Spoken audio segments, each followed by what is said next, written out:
The following production is part of the Play Some Video Games podcast network. I've done so much homework on it that I sit here and I'm thinking about it. I'm like, you know what, universe? Worst case scenario, I get let go. Best case scenario, this works really well and everybody loves it. I mean, you'd have to do something really extreme to get let go. I hope people see where the heart comes from. Oh, and you pushed live. You're a good guy. You're funny. I did. You got to get a little bit of that OT madness in there. The awkward intro, the things we do. So hold on, before we do the awkward intro, I feel like as much as I love Flexipose, I listen pretty regularly. Yeah. I even tried to tune in on one of the live ones. Yeah.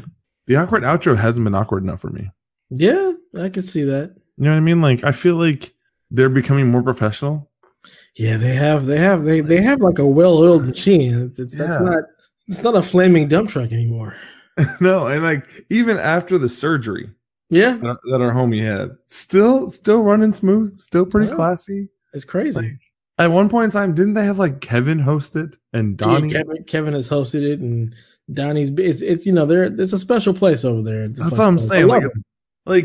It's no longer on. It's like one of those things where like you go to a friend's house and you see their kitchen, like, huh, yeah, it's a kitchen. Mm-hmm. But then you go back a couple months later and that kitchen's banging.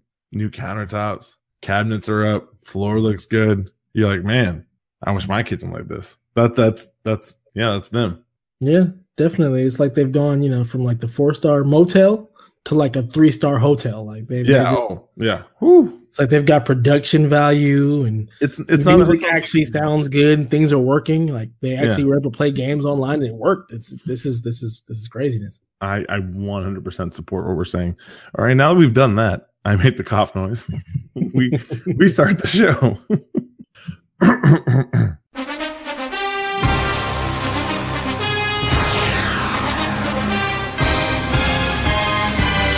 Shut up and sit down.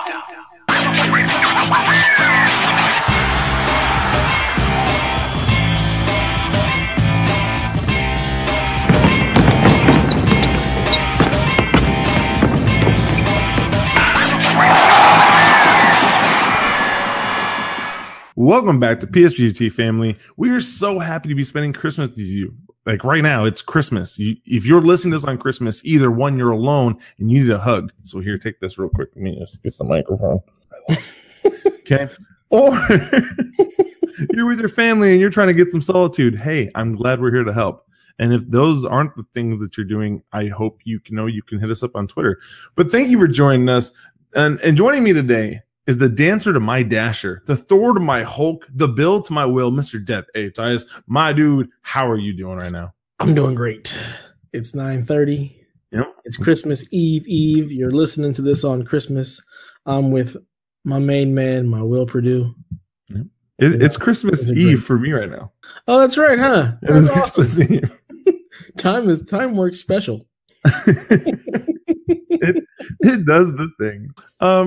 Now this will not be our normal show, folks. Like, I just want to get that out now. I've come with an agenda.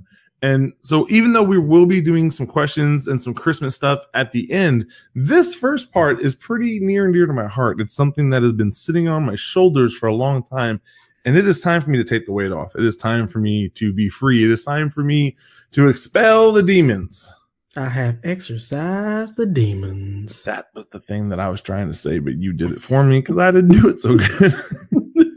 So let's jump into this real quick because I got to get this off. Folks, I can't stand the Game of the Year talks. I can't. They drive me up the wall. And before we get into, well, Coach, just because you're a sports gamer. Yes, I am a sports gamer, but I'm also a gamer. But the other thing that, like, I don't like any award show. I don't like the Oscars. I don't like the VMAs. I don't like what's the TV one? Tony's? I don't know. I'm in the same boat. I also do not like award shows. And my issue, and it's not just the award shows, it's the award process. See, I believe in transparency. It's why I'm part of, I had an opportunity a long time ago to move overseas. And the only reason me and my wife didn't pick up and go over to Ireland and set up camp and live our lives was because of the simple fact that I believe in democracy at my core. but I believe that there has to be transparency with it so that when we're voting, people know how the voting is being counted, how things are going through, like they understand it. And so my issue with the Game Awards in particular is there's no commonality. There's no line that says, hey, here's how the voting happens. It's not, well, we have a team of 10 people who sit in a room and talk about games, aka IGN. It's not, we don't get that open door syndrome. Hey, here's what's going on. And so it drives me bananas are some of the games that become our game of the year contenders. So let's dive into this first. I have a whole literally essay in front of me of things that I'm going to bring up real quick to get to the final point. So here we go. Right now, Dev, what were 4 of the game of the year nominees for this year for the overall big award? I believe you had God of War. Yep. I believe you had like Forza. No, that was for sports, but sports. You're right. Yeah, I'm talking just the big contender. Red Dead, God of War. Trying to think what else. I don't even remember because again, I don't like award shows. Mm-hmm. So there was the Spider-Man and Assassin's Creed Odyssey. Mm-hmm. Really? So those 4 were in there along with Celeste and something else to round it out. Those were our top 6, and God of War took it for the video game awards. However, my issue is what gave them the credibility to be up there? Celeste, indie darling. Okay. Red Dead had only been out for 3 weeks at the time. God of War had been out for a while, but it's basically a remake in the series. It's a continuation. And you've got Spider-Man, which isn't a new IP by any means. We've had plenty of Spider-Man games throughout multiple consoles.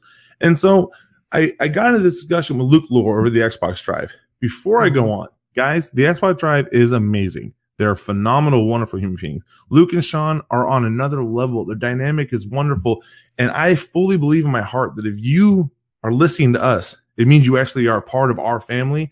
You need to stop, go subscribe to the Xbox Drive, 5-star rate that bad boy, and love on it because they're wonderful human beings. So me and Luke are talking on his stream.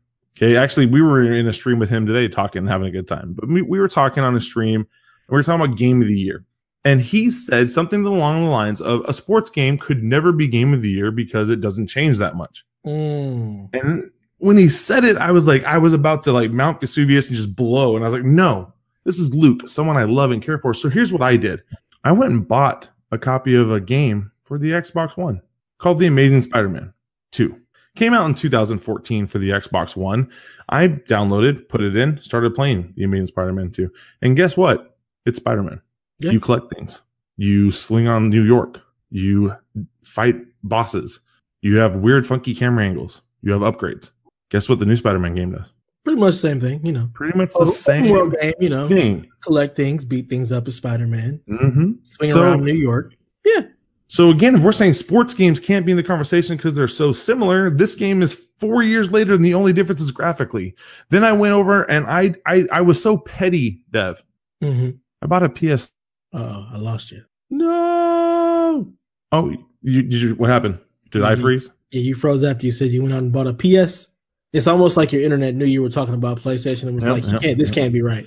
Dev, to continue this, I went out and bought a PS3 and I bought God of War 3 on the PS3 and I began playing God of War 3. Okay, time out. Why didn't you just get the remastered version on the PS4? Because I really wanted to make sure I had all my facts straight. Okay. I wasn't going to play a remaster. I thought about it because I have it for free. It was one of the games of the month, wasn't it? Yeah, it was a PS Plus game. Yeah, I have it. So no, I went and got an actual PS3, the PS3 Slim, one of my favorite models. Okay, I went and picked it up and I plugged it in. And I hooked up my monitor and I started playing. And here's what my difference is between God of War 3 back then from the PS3 and God of War now. This God of War is slower. The new God of War is slower. Yes, they're both linear-ish. Okay, and I'm going to say, linear-ish. The new God of War is linear. I attribute the new God of War to basically being Mario Brothers and The Last of Us having a baby.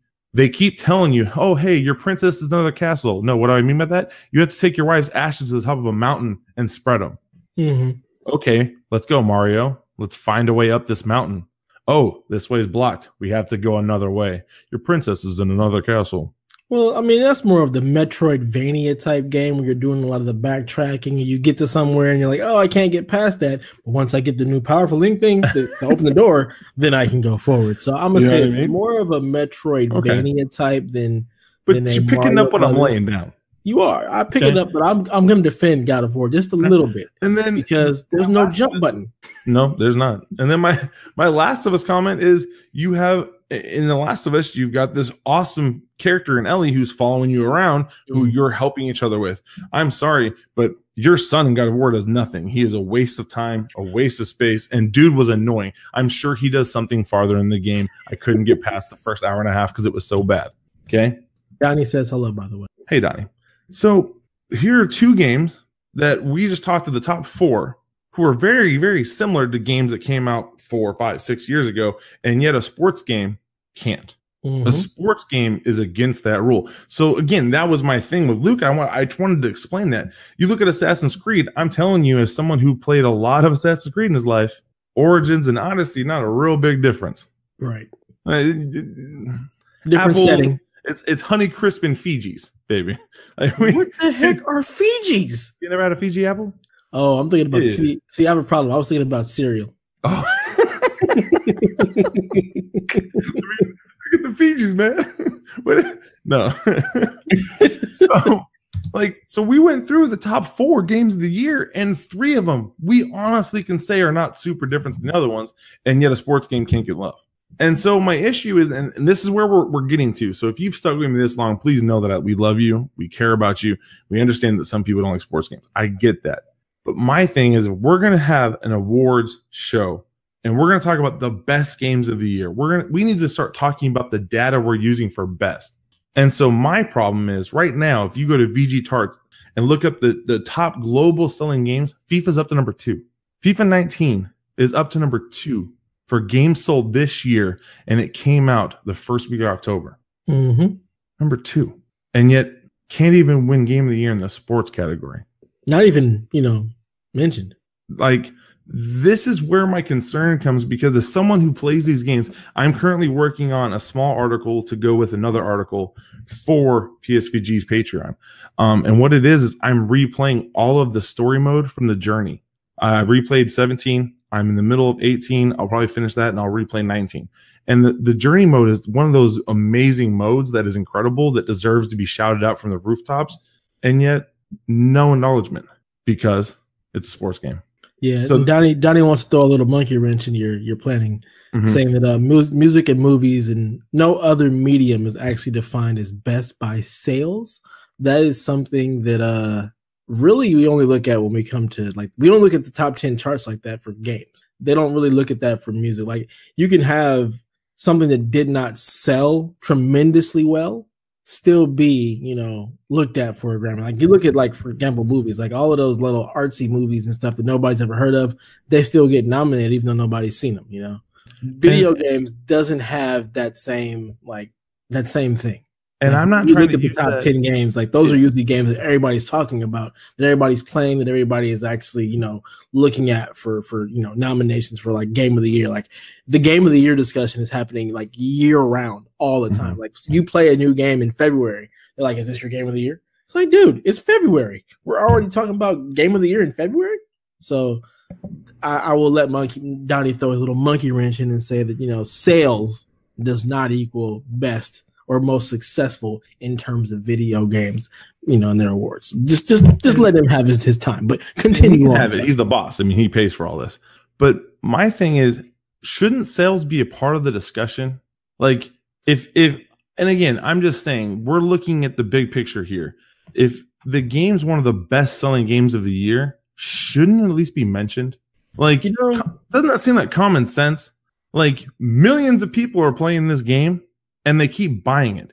Right now, if you look at lifetime sales for FIFA 18, it's over 12 million copies sold. Okay, I want to point that out. That's more than the last 5 hits on the Switch. Ooh. And that game's been out for a year, and it's one game on one console. I'm not even concluding the PC or the Xbox One or the 360, which still sells pretty well, or the PS3, which for some reason they still make FIFA games for, because they keep selling, and then it's not talked about. And that's where my issue is. I'm just saying I need there to be some transparency in people who are saying that they're giving out the Game of the Year award. I didn't know what criteria you using to base this off of, because if sales come into play, it should be talked about. Yep. And that's where we're at this crossroad of me saying, I'm tired of sports games being overlooked and ignored. And I'm tired of people saying, well, there's nothing different, when I just went out and played 2 game of the years 10 years ago and 4 years ago, or whatever it was. And guess what? Not a lot different. Yeah, but we got to throw out the sales thing is a tough one, because you got to look at like Call of Duty. It sold amazing. It always sells amazing. It's typically not looked at for game of the year. It's looked at for like action game of the year, maybe, which it also didn't win this year. But even though that game sells tremendously, it's not always looked at as game of the year, because honestly, it kind of falls in the same stigma as Madden does. You're just a Madden gamer, you're just a COD gamer, you're just a sports gamer. The problem that we're running into isn't necessarily a sales number type thing. It's the stigma that surrounds sports games and surrounds Call of Duty and shooters. People just feel like they automatically cannot be included in game of the year, because we keep wanting to look at games as this amazing art medium. And so we want to, acknowledge the Celeste of the world. We want to acknowledge God of War and its amazing, like, basically screenplay for the most part. We want to look at Red Dead Redemption and its amazing storytelling and its arc, and its music and how great it looks and stuff like that.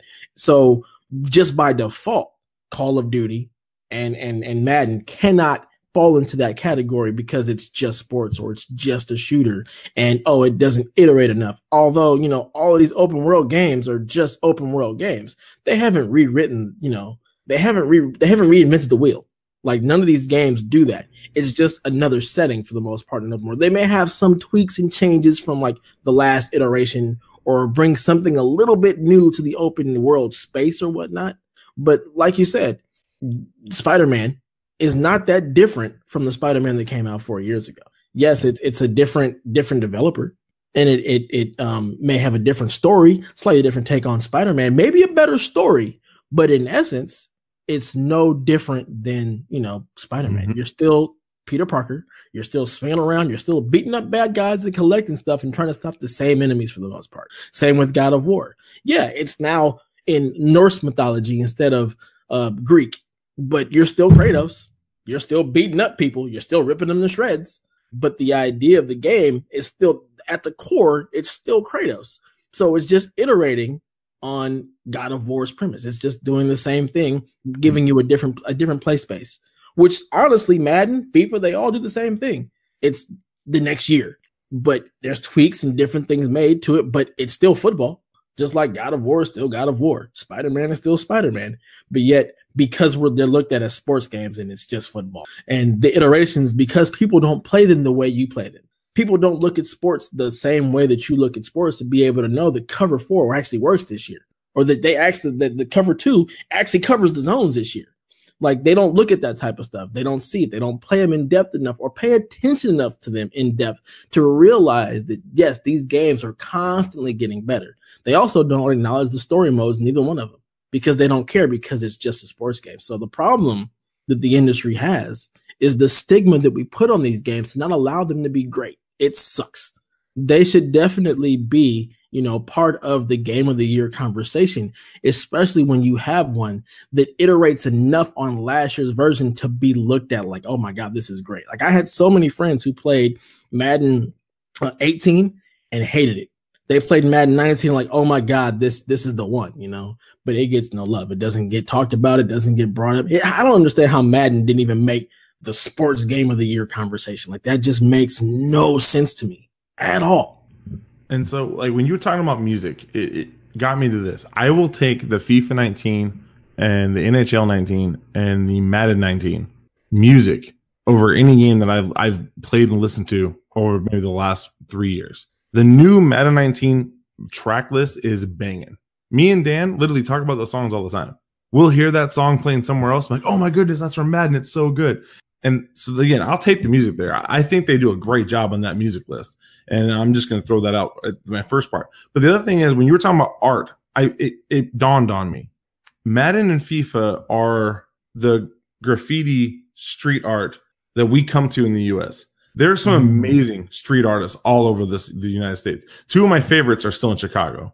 They do some murals and paintings and things that just take your breath away, especially for their local athletes.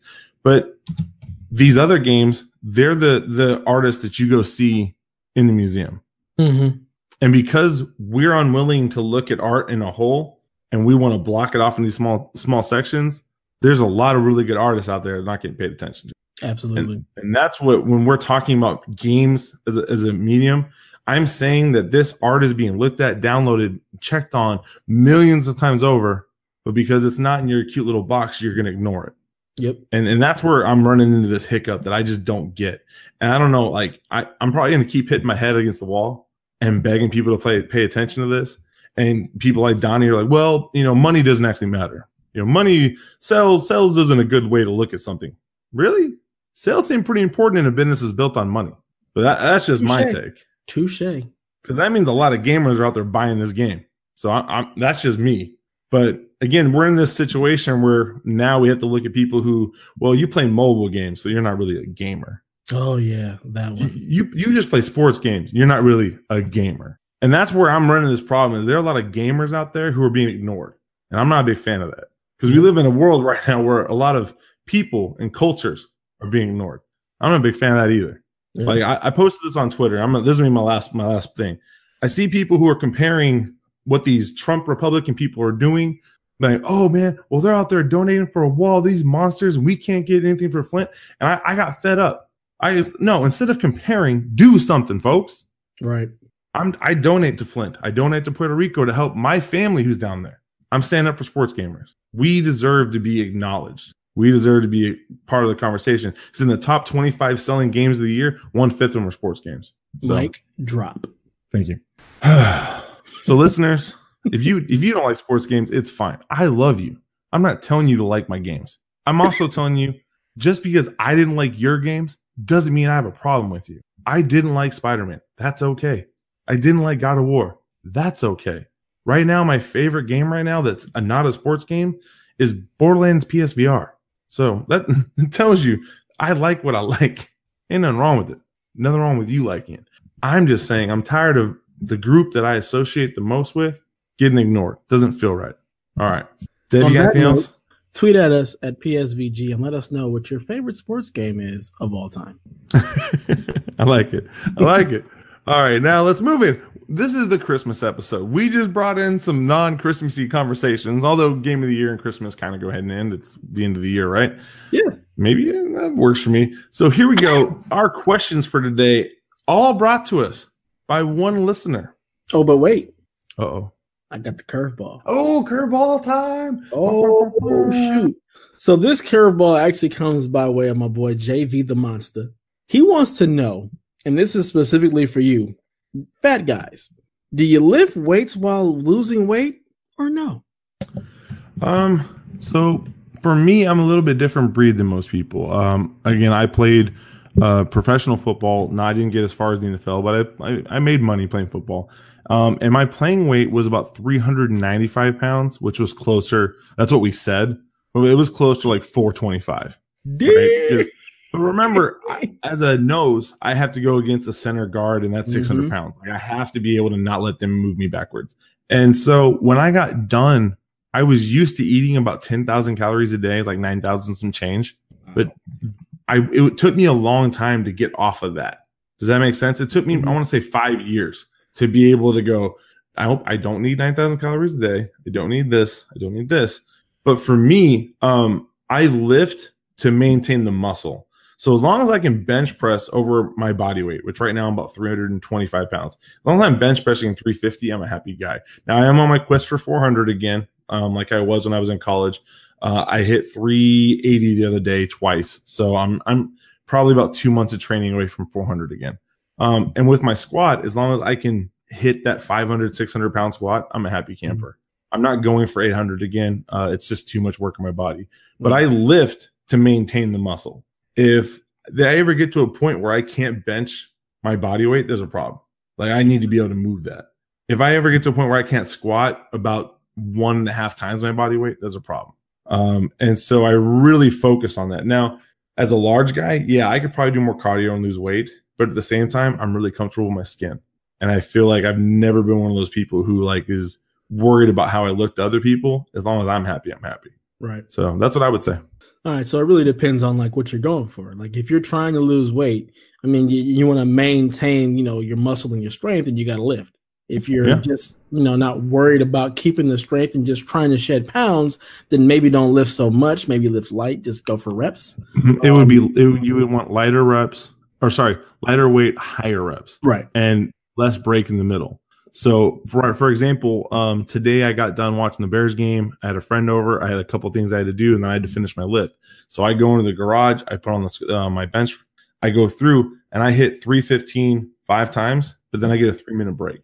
Mm-hmm. Then I go up to I think it's like 335, whatever the next percentage was, 5 times, take my break. You know what I mean? Yeah. Whereas if I was trying to like lose weight, I would maybe go 250, 10, 15 times, 30 seconds, back in there again. 30 seconds, back in there again. You know what I mean? Like you're trying to get that heart pumping. Right. So that would be the biggest difference. I hope that answers your question, JV. If you're trying to shed them pounds and you're a fat dude, lift light. Go for reps. Don't be throwing around the weights all heavy. So there you go. Yeah. The biggest thing is just really focusing in on what your goals are and then attacking them. Mm-hmm. And always throw your body curveballs. I'm a big popcorn eater. Love popcorn. It's one of my favorite foods. This week, no popcorn for the coach. Popcorn free. And it's because I want to make sure I'm throwing that fastball at my metabolism so they're not used to having that at a certain time. Okay? All right. Awesome. So here come our questions. These all came to us by a special person named Shawnee. Now, Shawnee wrote into us. She actually won one of our systems. She actually won she wanted the she won Kevin's system, right? No. I put the PlayStation Classic in there. And she was like, "Oh, I'll take the PlayStation. My kids will love it." I was like, "Oh, cool." And so Shawnee is one of the teachers I work with. And she actually was like, we were talking about what I could do for holidays and da-da-da. And so I have a little, it's like a little box on my desk where people can drop questions in. And she's one of the teachers who, she's also in the weight room. And so I was like, okay, so all of these are things that Shawnee thinks fans should know about our love for Christmas. You ready for it? Yeah, let's go. So here's our first one. What is your favorite Christmas tradition? Ooh, favorite Christmas tradition? Probably baking cookies. Nice. It's something it's special because the cookies that me and my wife make are actually her grandmother's recipe. Her grandmother actually just passed this year, so making the cookies is even that much more special. But anytime I have those cookies, it just reminds me of Christmas and baking them and making the dough and seeing the dough in the freezer for when it's time to make some more or whatnot. It just is one of those things that we do every year. And it always feels like Christmas when you have Grammy's cookies. So that's definitely like my favorite tradition of Christmas. What about you? Great. Sorry, I'm not tearing up, but I'm tearing up because this has been a tough year for the Dev family, and I'm really happy that there's gonna be some good coming this week. So for me, my wife and I do lasagna on Christmas Eve. Okay. And the reason why is we could not we made a turkey, but we tried to do the turducken thing. Oh. And it did not turn out well. It was bad. And so that night I was like, what are we going to do for dinner? And she's like, I've got lasagna or the noodles. And I was like, cool, let's make, we'll have a Christmas lasagna. And so we made it, and it just kind of became a thing where every year we make a lasagna, we open our presents, and then we build a big pillow fort in the living room.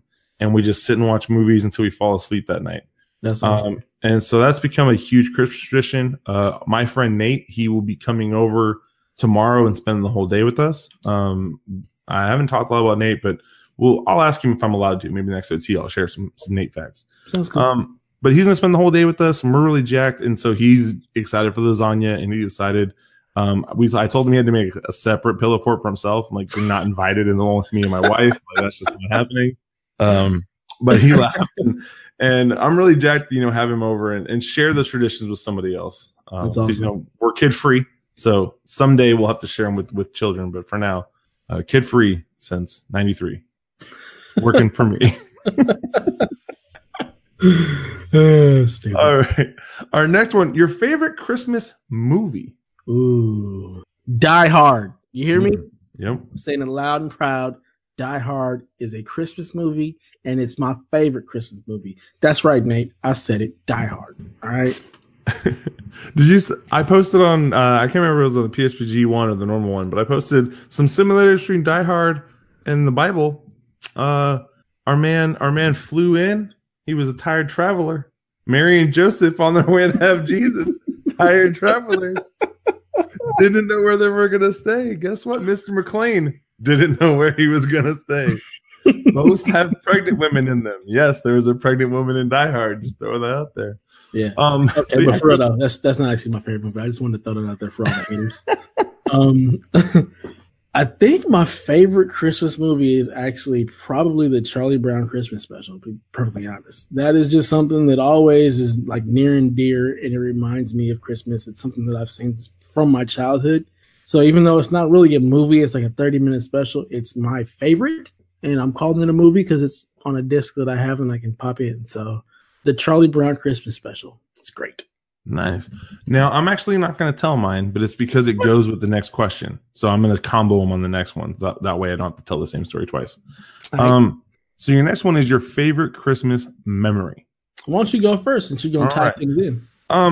So my favorite Christmas memory is the one where I realized I was different.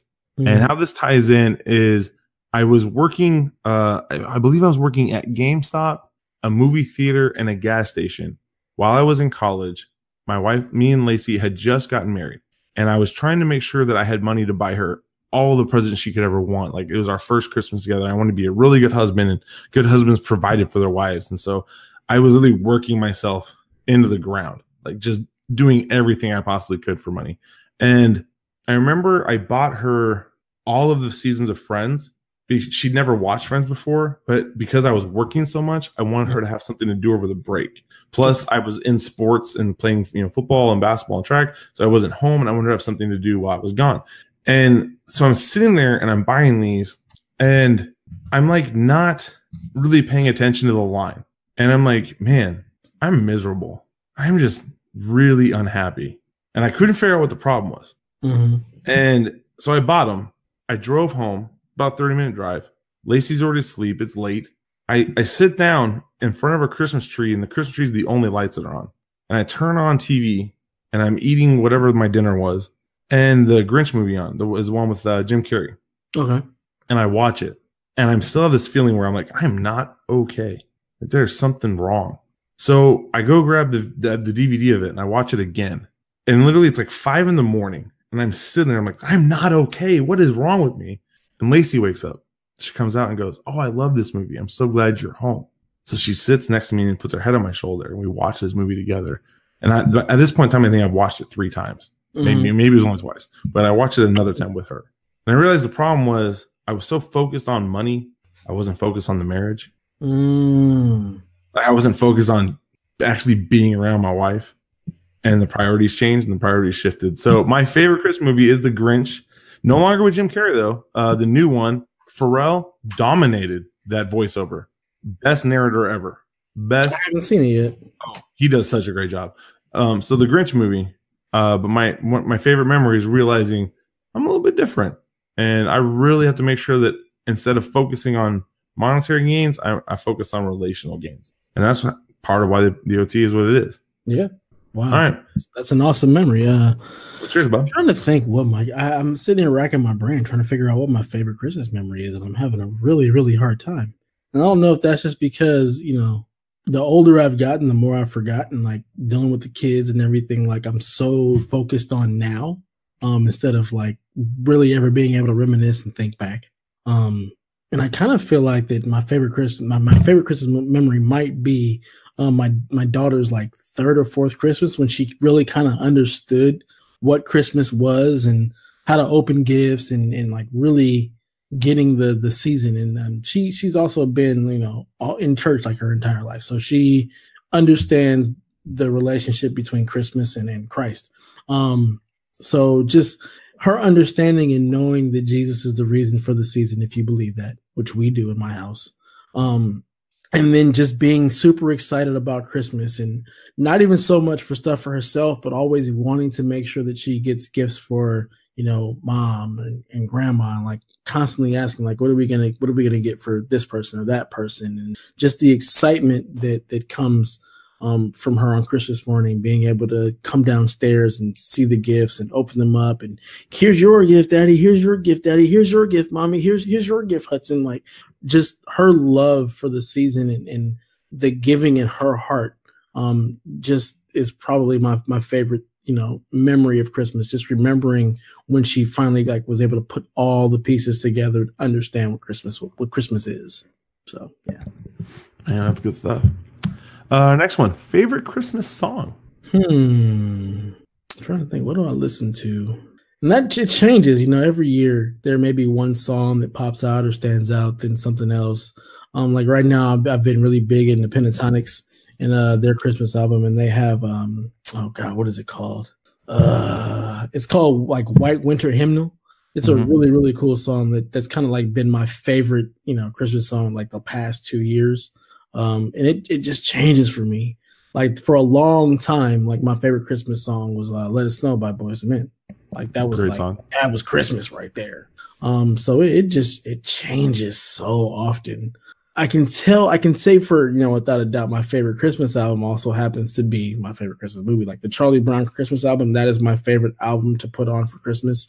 There aren't really any words. It's just the music and it's just the vibe and the feel that it gives me. So that's my favorite Christmas album. But the song, it just changes so often. That's a tough one to answer. You go ahead. Let me think a little bit more. Mine, it's because this has not been my favorite song probably in 10 years, maybe more. But because it popped up on Spotify one day in the weight room and I had to listen to it on repeat maybe 15 times, knowing every lyric. I even knew most of the dance moves. There was a song back in the day when I was young. I can't remember what grade I was in, but it was by a little not really well-known group called Destiny's Child. And the song was called The 8 Days of Christmas. And it is a banger. And I'm talking, I knew that song then, front and back, because I've always had a very large crush on Miss Beyonce Knowles. I thought me and her were going to get married. Then I met Serena, and I no longer loved. My love for Beyonce was small and compared to the love I have for Serena. I actually have proposed to Serena once. I made a big sign. She walked by and didn't acknowledge me. I'm going to take that as a maybe. I think she thought about it and just, she wasn't ready to commit, and that's okay. Wait, so does your love for Serena, is it past your love for MO, Miss Obama? That's tough. Here's the thing. I think I might love Michelle more right now. As you should. I think I've grown up enough and matured, and Michelle, just MO, she's the one, and she's been the one for a long time. I mean, she got me to vote. I voted for Michelle. I had to put her husband's name down, but I voted for her. There you go. I love you, Mo. Love you. Her new book, also a banger. Very good read. You gotta read it. It's really good. Really, really good. Okay, so you're still thinking of a song? No, I got mine. I think I got mine. Here we go. This Christmas by Donny Hathaway. This Christmas. That's my song. And it's funny because there's been so many different renditions of it. So many people have redone that song, but I still feel like the original by Donny Hathaway. He does it better. Yeah. So this Christmas by Donny Hathaway. That's the one. That's the one. Okay. Your favorite Christmas drink? Spiked eggnog. My wife, she makes a homemade eggnog and she puts brandy in it, and it's delicious. And it gets you right, so you can deal with the crazy kids on Christmas night. I don't like eggnog. I don't drink alcohol. So that's two things. I couldn't do the whole drink. I would just have to look at it.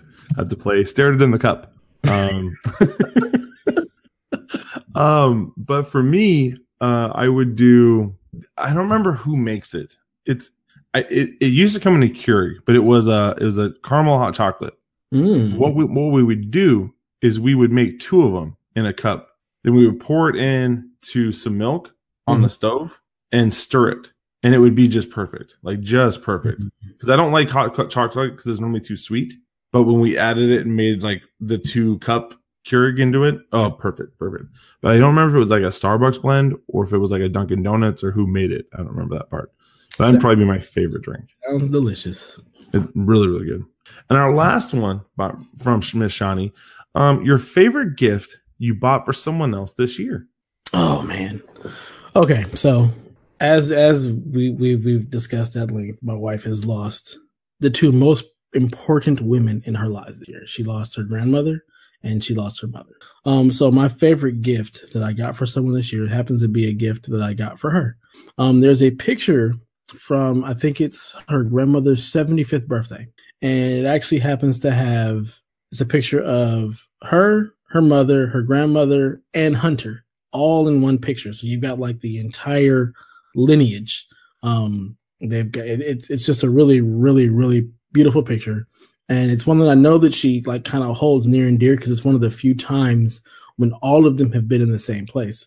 So I took the picture, and I got a canvas print made of it. And I feel like that is going to just be something that it's just important, you know, that she actually has that picture, blown up. We can put on the wall and it's going to be great. And it's just special. It's just something that I really wanted to do for her this year. Just after all that she's lost, just to be like a constant reminder that even though that they're gone, they're not gone in our hearts, that they still live on through us, that we can honor their legacy. And it's just a beautiful picture. And I'm glad that I was able to put it on print.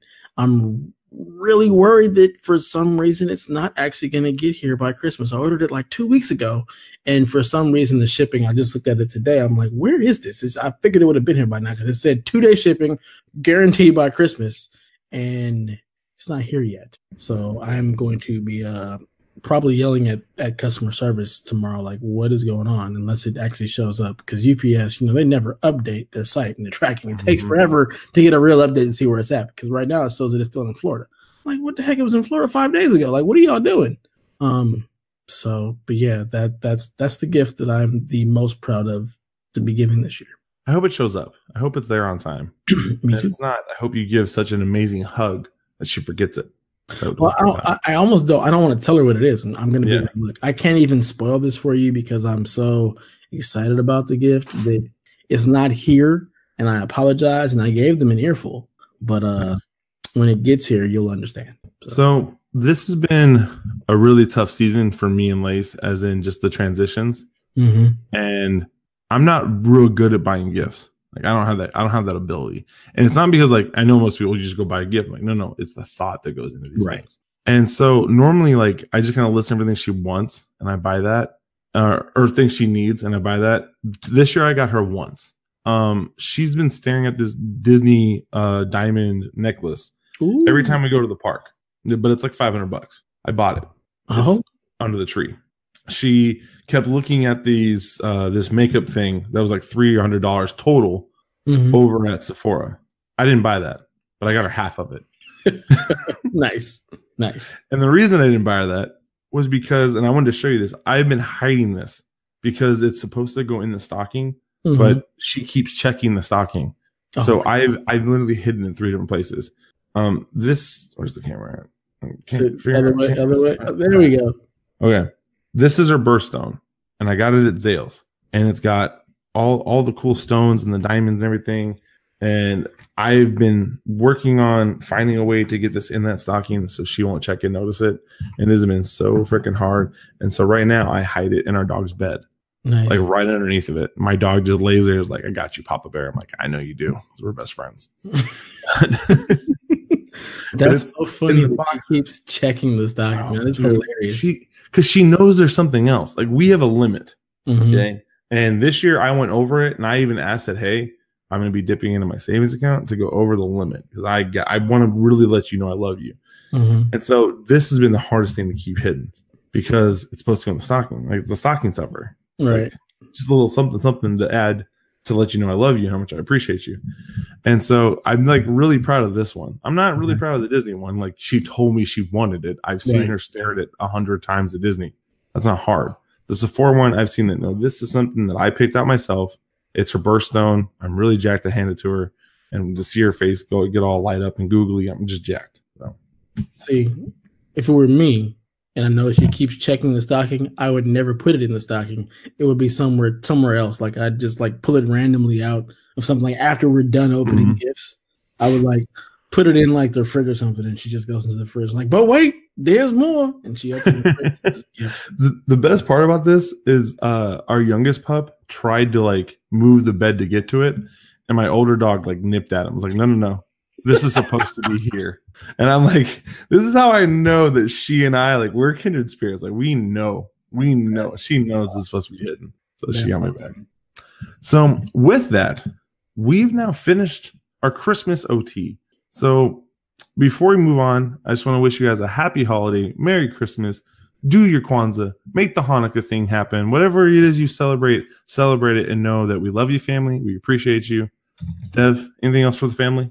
Just want to say, yeah, Merry Christmas, Happy New Year. Just hopefully your Christmases are merry and bright and all that good stuff. And just in case you didn't notice, the PSVG OT has its own feed on your favorite podcast app of choice. So please give us a like, give us a subscribe, give us a rating. Let us know how you feel about the show and what we can do to make it better. Feel free to write at us at just tweet at us or whatnot. Just any questions you have for the show, ideas for giveaways, so that Mo, can go in that, the little trough of things he has. It apparently is the best of all of PSVG. So tweet at us at PSVGOT. Let us know what you think. Give us ideas, suggestions, because we want to make this show as best we can for you guys. Also, check out our Patreon at patreon.com/PSVG. If you feel inclined to give us anything, we'll appreciate it, even just $1. We've got an awesome Discord that's open to everybody. But even if you don't subscribe, just come check out the Patreon to see what we're about. We'd really appreciate that as well. And that's all I got. Love it.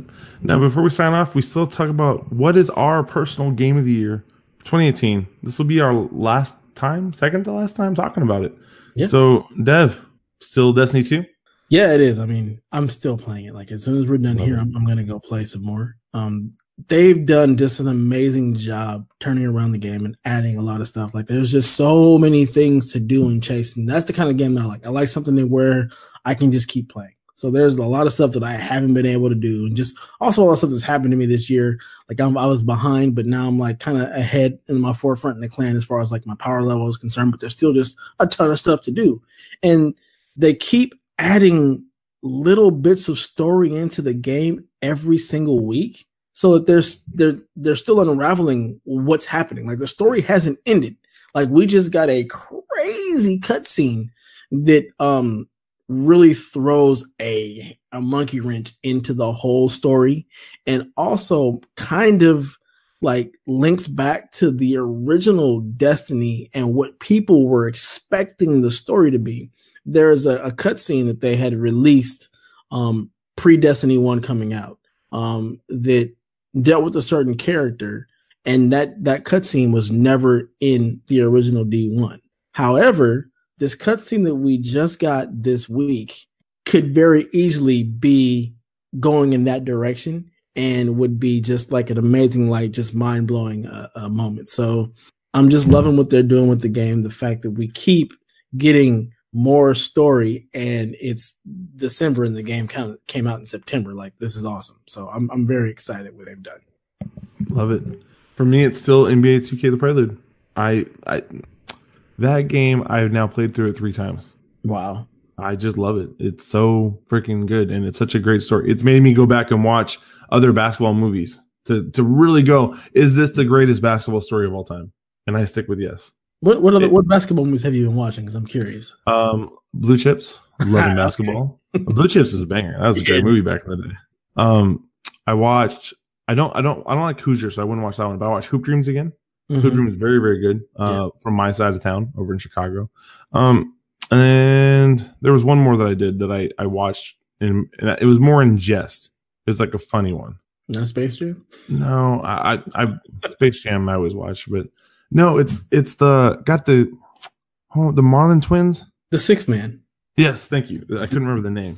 I watched that one, and again, to this day, best basketball movie all time. You need to watch what's it called? Oh my god! Oh, this is gonna drive me crazy. Is it a serious one or a joking one?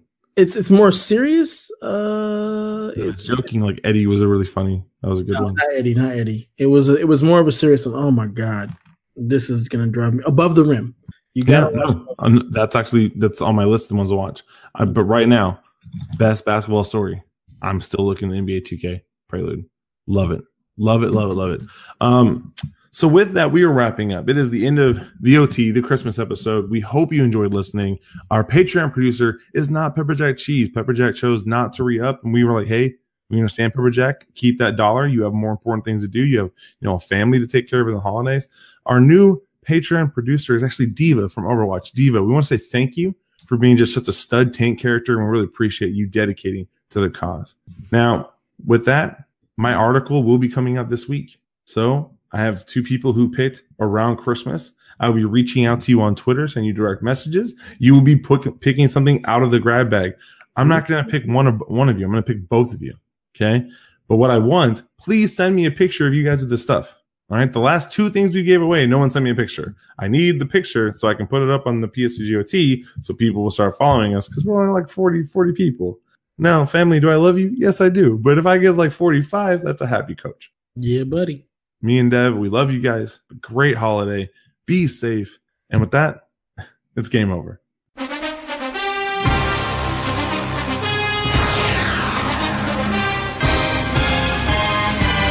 Shut up and sit down.